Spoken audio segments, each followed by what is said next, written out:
예, 고맙습니다. 우리 이 대표님 주도권 토론에서 답변 시간 충분히 보장해 주시고 괜찮습니다. 이게 뭐 토론회라기보다 뭐 간담회 같은 느낌이 들어서 조금 그 우리 국민 앞에 우리가 정권 교체를 하고 우리가 어떤 일을 할 것인가에 대해서 조금 이렇게 얘기를 하는 것이 좋을 것 같습니다. 두 분께 같이 여쭈려고 합니다만 지금 이번에 새로 들어서는 정부는 인수위도 없어요. 네. 그리고 바로 선거 다음 날 새 대통령이 취임을 합니다. 그러면은 어떤 일을 할 것인가가 굉장히 중요하거든요. 그러면은 임기 첫 100일 동안 어떤 일을 할 것인지에 대한 계획이 필요할 것입니다.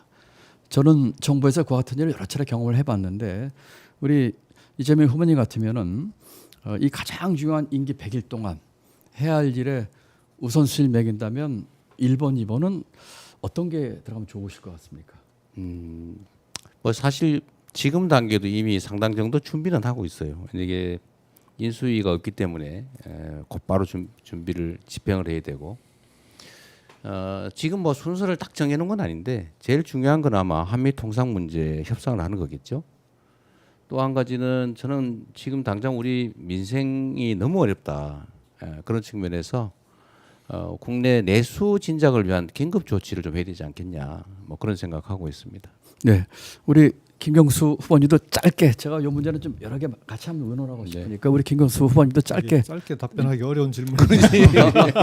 아닙니다. 짧게 할 수 있습니다. 첫 번째는 인수위가 없기 때문에 지난번 문재인 정부 출범 때처럼 국정기획자문위와 같은 인수위를 대신하는 걸 긴급하게 구성해서 정책 공약을 정리해서 소위 5개년 계획을 빨리 세우는 게 제일 중요하다. 그리고 내각 구성은 바로 착수해야 될 거 아니겠습니까? 세 번째로는 한반도 평화의 문제입니다. 전쟁을 방지할 수 있는 대비 태세를 빨리 시급하게 갖춰야 됩니다. 왜냐하면 지금 그게 무너져 있거든요. 마지막으로 말씀하신 대로 관세 전쟁에 대비하는 통상 협상에 대비하기 위한 민관의 협의 기구를 빨리 구성해야 된다 이렇게 생각합니다. 감사합니다. 짧게 대주셔서 좀 급해지네요. 네. 이런 그 생산적인 토론이 우리 국민에게 신뢰를 주고 더 큰 민주당으로 가는 길이라고 저는 생각을 하기 때문입니다.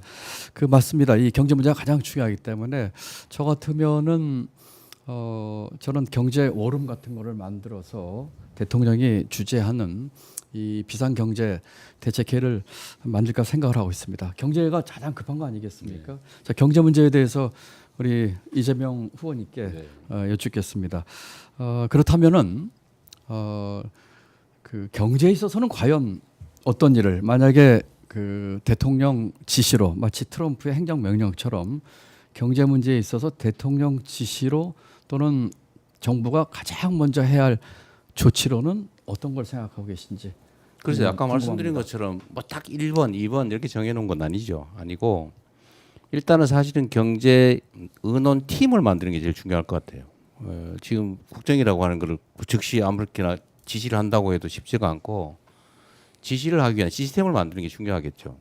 인사도 미리 준비 좀 해야 되겠고 경제 사령탑도 구성을 해야 되고 또 예를 들면 공직자들의 상황 보고도 받아야 될 테고 그러나 어쨌든 그 중심은 저는 기업들의 뭐 수출 상황이나 이런 것들은 자체적으로 어느 정도는 대비를 할 테니까 힘없는 서민들이 지금 당장 살아나갈 민생 추경부터 저는 확실하게 챙겨야 되지 않을까 그렇게 생각하고 있습니다. 예를 들면 이런 거 아닐까요? 오늘 선거가 끝나고 바로 취임을 합니다.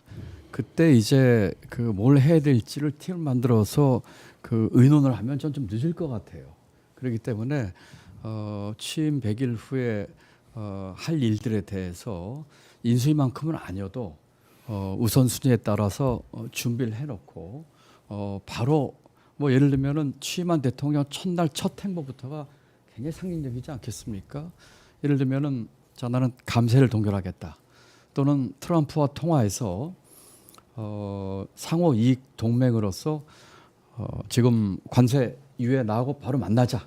만나기까지는 관세 유예 조치를 연장을 좀 하자. 관세 유예 조치가 지금 7월 9일인가 8일까지입니다. 이런 것들이 필요하고 또 말씀하신 것처럼 추경에 있어서도 지금 아마 대선 전까지 추경이 과연 정리가 될지 모르겠어요. 그렇다면은 정리가 되면 뭐 2차 추경을 하든 정리가 안 되면 대폭적인 추경을 통해서 이 경제를 푸는 이런 문제가 있어야 되지 않을까 생각을 합니다. 아마 우리 김경수 시장님도 비슷한 생각이신 것 같아서 정치 문제로 좀 넘어가겠습니다. 네, 네. 바로 해야 할 일 정치 문제로. 저는 이 첫 100일이 그 제7공화국을 여는 새 공화국을 준비하는 기간으로서 대단히 중요하다고 생각을 하고 있습니다. 개헌을 위한 절차에 바로 돌입하겠습니다. 그리고 이 권력구조 개편 그리고 제가 늘 주장했던 것처럼 다음번 총선과 주기를 맞추기 위한 임기 단축까지도 하는 그런 것들 그리고 아까 김경수 우리 후보께서 잘 지적해 주시고 저도 동감합니다만 5.18 민중항쟁의 헌법 전문 수록 또 세종시 수도 이전 문제 또 저는 그 경제 개헌도 이야기를 했거든요. 그래서 이 정치 쪽에 있어서 대통령이 되는 분이 가장 먼저 이 100일 동안 해야 할 일은 어떤 걸 생각하시는지 이 대표님 말씀해 주시고 우리 김 의원님 말씀해 주시면 어떨까요? 저는 개헌 문제를 그렇게 시급하게 해야 되는지는 좀 의문입니다. 개헌은 해야죠. 개헌은 저는 뭐 대통령 중임제로 그다음에 국회의 권한을 좀 강화하는 방향으로 기본권을 강화하고 자치분권을 강화하고 뭐 5.18 정신을 헌법 전문에 심는다든지 뭐 이런 등등의 그때 대체적으로 얘기된 뭐 결선 투표제 도입이나 이런 거 해야 되는데 그게 예를 들면 지금 현재 국민들이 먹고 사는 문제에 직결된 것도 아니고 그 개헌된 그 헌법이 즉시 시행되는 것도 아니고 어차피 그 다음에 천천히 시행될 텐데 그건 좀 여유를 두어도 괜찮겠다. 일단 경제 민생 문제에 좀 집중할 필요가 있다고 생각하고요.